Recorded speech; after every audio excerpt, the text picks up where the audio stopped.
బద్దెన మహాకవి ఒక చక్కని పద్యం చెప్పాడు. నువ్వు భూమి మీద నీతిమంతుడు అవ్వాలంటే ఏం చేయాలి? అన్ని గ్రంథాల్లో మంచి ఉంటే తీసుకోవచ్చు. ఎక్కడ ఏది ఉన్నా మంచి మంచే. ఒకప్పుడు మంచి ఒకప్పుడు చెడుగా మారదు, ఒకప్పుడు చెడు ఒకప్పుడు మంచిగా మారదు. మంచి ఎప్పుడు మంచిగానే ఉంటుంది, చెడు ఎప్పుడు చెడుగానే ఉంటుంది. ఎక్కడ ఉన్నా మంచి స్వీకరించాడు. అదే చెప్తున్నాడు బద్దెన కవి. బద్దెన కవి ఏమంటాడు తెలుసా? వినదగునెవ్వరు చెప్పిన వినినంతనే వేగిరపడక వివరింపంగన్ కనికెల్ల నిజము నిరిగిన మనుజుడే పో నీతి పరుడు మహిళ సుమతి. మహిళ అంటే భూమి మీద ఎవరు ఏం చెప్పినా విను, కంగారేం పడిపోకు, కోప్పడిపోకు, ఉద్రేకపడిపోకు. ఎవరు ఏం చెప్తారో శాంతంగా విను. విన్న తర్వాత కాస్త మనసు పెట్టి ఆలోచించు. ఎవరు ఏం చెప్పినా సరే అందులో ఎంతో కొంత నిజం ఉంటుంది. ఆ నిజాన్ని గ్రహించుకో, ఆ సత్యాన్ని గ్రహించి అవలంబించుకోగలిగితే నువ్వు భూమి మీద నీతిమంతుడు అవుతావు అన్నాడు. ఇది బద్దెన కవి చెప్తున్నాడు. వాస్తవమే. అంటే సత్యాన్ని ఎవరైతే గ్రహిస్తారో, సత్యాన్ని ఎవరైతే అనుభవిస్తారో, ఆచరిస్తారో వారు భూమి మీద ఖచ్చితంగా నీతిమంతులు అవుతారు. సత్యం అంటే ఏంటి? ఈ మాట యేసుక్రీస్తు ప్రభుల వారిని పిలాతు అడిగాడు. సత్యం అంటే ఏమిటి అని అడిగి పిలాతు. సత్యం అంటే ఏమిటి? సత్యం అనే మాటకు రెండు అర్థాలు ఉన్నాయి. సత్యం అనేది నిత్యం ఉంటుంది, సత్యం అనేది కంటికి కనబడదు. అంటే నీ కంటితో కనబడేది ఏది సత్యం కాదు. నీ కంటికి కనబడనిది నిత్యం ఉండేది 4 ఉన్నాయి నాకు తెలిసినంత వరకు. దేవుడు సత్యం. దేవుడు కంటికి కనబడతాడా? దేవుడు ఎంతకాలం ఉంటాడు? నిత్యం ఉంటాడు. మరి యేసుప్రభు వారు కనబడ్డారు కదండి అయ్యా అని మీరు నన్ను అడగొచ్చు. యేసుప్రభు వారు కనపడ్డారు కదండి, అందరికీ లోకంలో బ్రతికాడు కదండి ఆయన, అయితే ఆయన దేవుడు కాదా, ఆయన సత్యం కాదా అని మీరు నన్ను అడగొచ్చు. యేసుక్రీస్తు ప్రభుల వారు ఈ భూలోకానికి దేవుడిగా రాలేదు. దేవుడిగా రాలేదు. మానవుల యొక్క పాప పరిహారం చేయడానికి రక్తమాంసం లేనిది ఆత్మస్వరూపుడైన దేవుడు రక్తమాంసం ధరించుకుని మానవుడిగా పుట్టాడు కాబట్టి నువ్వు నేను చూసాం. లేకపోతే ఆయన చూడలేడు. మోషే అడుగుతాడు దేవుడిని, దేవా ఒక్కసారి నీ దివ్య సుందర రూపాన్ని నాకు చూపించవా ఆయన అంటే, మోషే ఏ నరుడు నన్ను చూస్తే బ్రతకలేడయ్యా. అది దేవుడు. అంటే మానవ నేత్రాలకు కనబడేవాడు దేవుడు కాదు. మరి యేసువారు కనపడ్డారంటే యేసువారు భూలోకానికి దేవుడిగా రాలేదు కాబట్టి కనపడ్డాడు. మీకు అర్థమైంది కదా? రెండవది నిత్యం ఉంటాడు. ఇవి మొట్టమొదటి దేవుడు సత్యం, రెండవది పరలోకం సత్యం. పరలోకాన్ని ఎవరైనా చూసారా? చూస్తే ఎందుకు వస్తారు కిందకి? కాబట్టి పరలోకం ఎంతకాలం ఉంటుంది? నిత్యం ఉంటుంది. పరలోకం సత్యం. మూడవది నరకం సత్యం. నరకాన్ని ఎవరైనా చూసారా? బైబిల్ చదువుతాం. నరకం అన్నది అగ్ని మండుతూ ఉంటుంది, అగ్ని ఆరదు, పురుగు చావదు అని చదివేమే తప్ప చూడలేదు నేత్రాలతో. కాబట్టి నరకం ఎంతకాలం ఉంటుంది? నరకం కూడా నిత్యం, నరకం కూడా సత్యం. నీలో ఉన్న ఆత్మ సత్యం. నీలోనే ఉంది ఆత్మ. ఎప్పుడైనా చూసావా? ఏమండి, నీలో ఆత్మని ఎప్పుడైనా చూసావా నువ్వు? ఆత్మ ఉందన్న సంగతి నీకు తెలుసు, కానీ ఆత్మ ఎలాగుంటుందో, దాని స్వరూపం ఏంటో, అది ఎప్పుడు వెళ్ళిపోతుందో, అది ఎక్కడెక్కడ తిరుగుతుందో నువ్వు ఎప్పుడైనా చూసావా ఆత్మని? ఈ 4 సత్యం. కాబట్టి నీలో ఉన్న ఆత్మ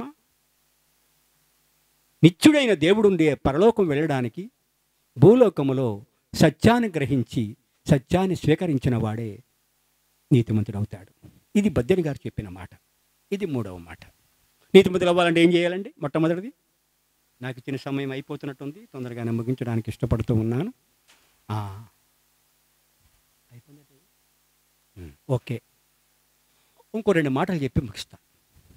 ఏమండి, దేవుని చిత్తం అయితే మరొకసారి ఎప్పుడైనా వస్తే మీకు వివరణ ఇస్తాను క్లియర్గా. మూడవ మాట ఏమిటంటే, రోమా పత్రికలో నుండి 8వ అధ్యాయం 5-6 వచనాలు చదువుకుందాం. శరీరానుసారులు శరీర విషయముల మీద మనసునంతరు, ఆత్మానుసారులు ఆత్మ విషయముల మీద మనసునంతరు. శరీరానుసారమైన మనసు మరణము, ఆత్మానుసారమైన మనసు జీవమును సమాధానమై ఉన్నది. దేవునికి మహిమ కలుగును. ఇక్కడ బైబిల్ ప్రపంచ ప్రజలను 2 భాగాలుగా విభజన చేసింది. శరీరానుసారులట, ఆత్మానుసారులట. శరీరానుసారులు అంటే ఎవరు? ఆత్మానుసారులు అంటే ఎవరు? కేవలము శరీరం కోసం బ్రతికేవారు శరీరానుసారులు. శరీరం కాదురా ముఖ్యం, ఆత్మ ముఖ్యమని ఆత్మ కోసం బ్రతికేవారు, ఆత్మ పరలోకం వెళ్ళాలని బ్రతికేవారు ఆత్మానుసారులు. శరీరానుసారులు నీతి లేని వారు, ఆత్మానుసారులు నీతి గలవారు. ఇప్పుడు మీరు శరీరం కోసం బ్రతుకుతున్నారా, ఆత్మ కోసం బ్రతుకుతున్నారా? మీ ప్రశ్న వేసుకోండి.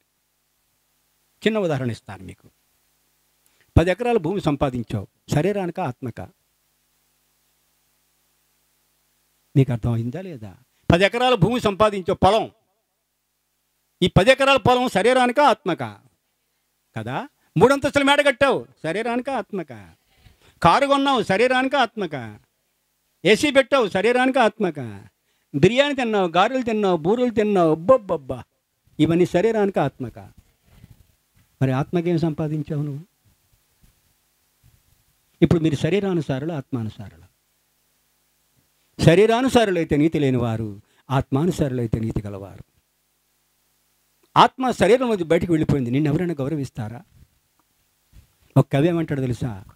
మాయ తనువు పైన మమకారమును వీడ, మలమూత్రమయమైన మయులు కొంప, కీళ్ళస్థికలు కాళ్ళు కుళ్ళు ప్రేవుల మాంసఖండరములతో ఉన్న కంపు గంప, క్రిమికీటకముల కిచకిచలాడ, చీము నెత్తురు చేత చివుకుదుంప, పచ్చి చర్మములోన పసలేదు చర్చింప, రొయ్యంగవల దీని రోత కొంప, వాతపై చాది రోగంబులెల్ల వచ్చి ముంప, కాస్త జీవంబు పోయిన కాటికంప, చుట్టప్రక్కంబులు సేరి శోకమింప, ఇట్టి కాయంబు పైన మోహమేలనుంప. ఇదిరా శరీరం అంటే. ఇంత నీచమైన శరీరం కోసమే, ఈ రోజు ఉండే రేపు మట్టిలో కలిసిపోయే శరీరం కోసమే ఇంత కష్టపడి భూములు సంపాదిస్తున్నావు, ఇళ్ళు సంపాదిస్తున్నావు, కారులు సంపాదిస్తున్నావు, మెడలు సంపాదిస్తున్నావే, మరి నిత్యముండే ఆత్మకేమి సంపాదించావు నువ్వు? ఒకవేళ నీ శరీరం నుంచి ఆత్మ బయటికి వెళ్ళిపోతే ఈ శరీరానికి ఎవరైనా విలువిస్తారా? ఇస్తారా? అరేరే ఇంకా ప్రాణం పోలేదు, కాసేపటికి పోతుంది, ఎక్కడేస్తారు నిన్ను? రోడ్డు మీద. ఇంట్లో కూడా ఉంచారు కదా, ఉంచుతారా? నడి రోడ్డు మీద వేస్తారు. ఈ నడి రోడ్డు మీద వేయడానికి ఒక రీజన్ ఉందండి, ఒక సైంటిఫిక్ కారణం కూడా ఉంది. ఎందుకంటే ఈ లోకం శాశ్వతమని బతికేస్తున్నారు ప్రతి ఒడిని. చూసే పోయేవాడు అలా ఈ రోడ్డు మీదకి వచ్చేసాడు, నువ్వు వచ్చేస్తారు రేపు ఎల్లుండో, కంగారు పడకరంటారు శవం. తెలుసా మీకు? పాప రోడ్డు మీదకి వచ్చేసాడు, వెళ్ళిపోతున్నాడు అనమాట అనుకుంటాం మనం. ఆ శవం అంటది, రేపు ఎల్లుండి నువ్వు వచ్చేస్తావురా, కంగారు పడకరా. పోనీ ఎవడైనా వచ్చి ఏరా అని బయట పడుకోబెట్టారు, కష్టపడి 3 అంతస్తులు మేడ కట్టుకున్నాడు, లోపల తీసుకొచ్చి లోపల పడుకోబెట్టాడు, ఎవడైనా అంటాడా? మరి ఈ శరీరం కోసం నువ్వు బ్రతికేది?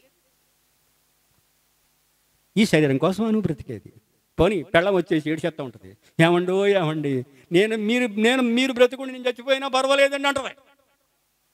పోనీ ఏ పెళ్ళమైనా, బాబు ఈ రాత్రికి ఈ వేళకి నా భర్తను నా బెడ్రూమ్లో పడుకోబెట్టండి, నా భర్త దగ్గర పడుకుంటాను అంటది ఏ పెళ్ళమైనా? ఎందుకండి ఈ శరీరం కోసం. పోనీ ఏ భార్య అని అంటదా? ఏ భర్త, ఏ పిల్లలని అంటారా? ఎవడొచ్చినా అనే మాట్లాడి చెప్తా, తీసుకుపోండిరా, ఎంతసేపు ఉంచుతారు, తీసుకుపోండిరా. ఈ శరీరం కోసం నువ్వు బ్రతికేది? ఈ శరీరాన్ని పోషించడానికి అని సంపాదన? నీలో ఆత్మ ఉంది. ఈ ఆత్మ పరలోకం వెళ్ళడానికి ఈ ఆత్మకు ఆహారం ఇచ్చేవాడు యేసుక్రీస్తు ప్రభువాడు. నేనే జీవాహారమై ఉన్నాను, ఈ ఆహారాన్ని సంపాదించుకో అంటే జీవాహారం ఏదంటే వాక్యం.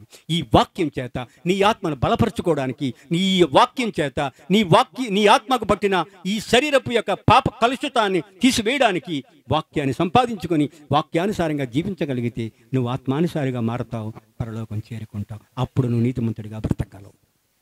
ఒక్క మాట చెప్పి ముగిస్తాను. సమూయేలు మొదటి గ్రంథంలో నుండి 24వ అధ్యాయం 17వ వచనం చదువుదాం, ముగించేస్తాను. సమూయేలు మొదటి గ్రంథంలో నుండి 24వ అధ్యాయం 17వ వచనం చదవండి ఎవరైనా. దావీదుతో ఇట్లనెను